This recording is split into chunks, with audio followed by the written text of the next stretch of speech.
اہل بیت اطہار سے محبت کے متعلق سے رسول اللہ صلی اللہ تعالیٰ علیہ وسلم نے حدیث مبارکہ میں ارشاد فرمایا کہ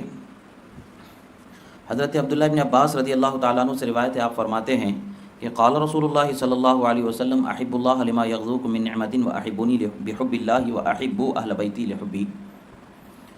امام ترمذی نے اس حدیث مبارکہ کو روایت فرمایا ہے اور امام حاکم نے اس حدیث مبارکہ کو روایت فرمایا ہے، اور یہ حدیث امام ترمذی نے اسے حدیث حسن قرار دیا ہے۔ اور ویسے بھی یہ حدیث مبارکہ اور جگہوں پر بھی روایت کی گئی ہے، جیسے کتاب المناقب کے اندر ترمذی شریف میں ہے، تو اسی طریقے سے مستدرک علی الصحیحین میں بھی ہے، اور بیہقی فی شعب الایمان میں بھی ہے۔ امام ابن ماجہ نے بھی اس حدیث مبارکہ کی تخریج فرمائی ہے، اور بہت سارے مقامات پر یہ حدیث مبارکہ ملتی ہے۔ حدیث کی اعلیٰ ترین کتابوں میں یہ حدیث مبارکہ ملتی ہے۔ حدیث کا معنی کیا ہے؟ اللہ کے رسول صلی اللہ تعالیٰ علیہ وسلم ارشاد فرماتے ہیں، اللہ رب العزت سے محبت کرو، اس کی رضا کی جستجو کرو، اس کی خوشنودی کی جستجو کرو۔ جو نعمتیں تمہیں رب نے دیا ہے اس کا یہ شکر ادا کرنا ہے۔ خدا نے جو نعمتیں دی ہے، آنکھ اندھے سے پوچھے تو پتہ چل جائے گا کتنی بڑی نعمت ہے، ہاتھ اگر لولے سے پوچھے تو پتہ چل جائے گا کتنی بڑی نعمت ہے، پیر اگر لنگڑے سے پوچھے تو پتہ چل جائے گا کتنی بڑی نعمت ہے، اور عقل کسی پاگل کو دیکھے تو پتہ چل جائے گا کہ عقل، ہوش مندی کتنی بڑی نعمت ہے۔ یہ تو عام طور سے فوراً نظر آ جانے والی نعمتیں ہیں، مگر اطباء سے، ڈاکٹروں سے، سائنسدانوں سے پوچھیں گے کہ انسان کے جسم میں اللہ نے کتنی نعمتوں کو رکھا ہے، تو ایک نعمت تو کیا سینکڑوں ہزاروں نعمتوں کا شمار کرتے کرتے انسان تھک جاتا ہے اور حیران رہتا ہے کہ آخر اللہ نے انسان کو بنایا کیسے۔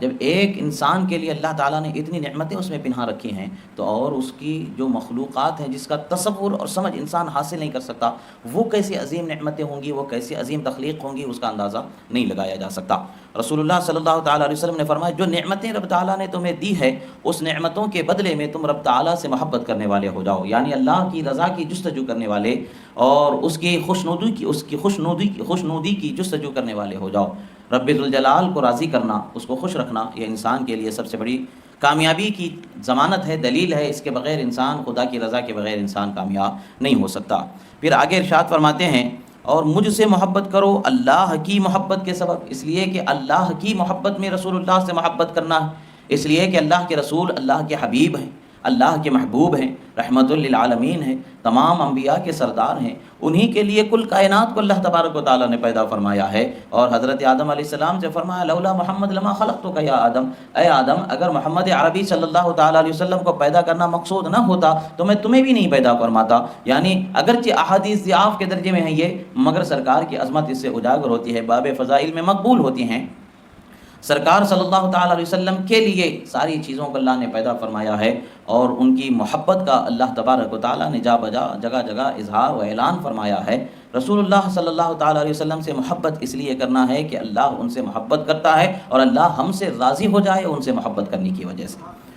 اور پھر اللہ کے رسول صلی اللہ تعالیٰ علیہ وسلم فرماتے ہیں، میرے اہل بیت سے میری محبت کی خاطر محبت کرو، میری اہل بیت سے میرے لیے محبت کرو، یعنی ان سے محبت کرو تو ان کے عمل کو دیکھ کر کے، ان کے تقویٰ کو دیکھ کر کے، ان کی بزرگی کو دیکھ کر کے، ان کی مالداری کو دیکھ کر کے، یا ان کی غریبی کو دیکھ کر کے، ایسے کسی وجہ سے نہیں، بلکہ میری نسبت کی وجہ سے ان سے محبت کرنے والے ہو جاؤ۔ رسول اللہ کی یہ اولاد ہیں، اہل بیت ہیں، ان کے خاندان والے ہیں، اس لیے ان سے محبت کرنا ہے، نہ یہ کہ ان کی ذاتی کسی اور سبب کی وجہ سے۔ ہاں، انسان اپنے ذاتی نیک عمل کی وجہ سے، تقویٰ کی وجہ سے بزرگ ہوتا ہے اور اللہ کی بارگاہ میں قرب کو پاتا ہے، یہ اس کی ایک اضافی نعمت ہے، مگر ہمیں محبت ان سے کرنا ہے تو اس کے تقویٰ و پرہیزگاری کی وجہ سے نہیں، بلکہ رسول اللہ کی رشتہ داری کی وجہ سے ان سے محبت کرنا۔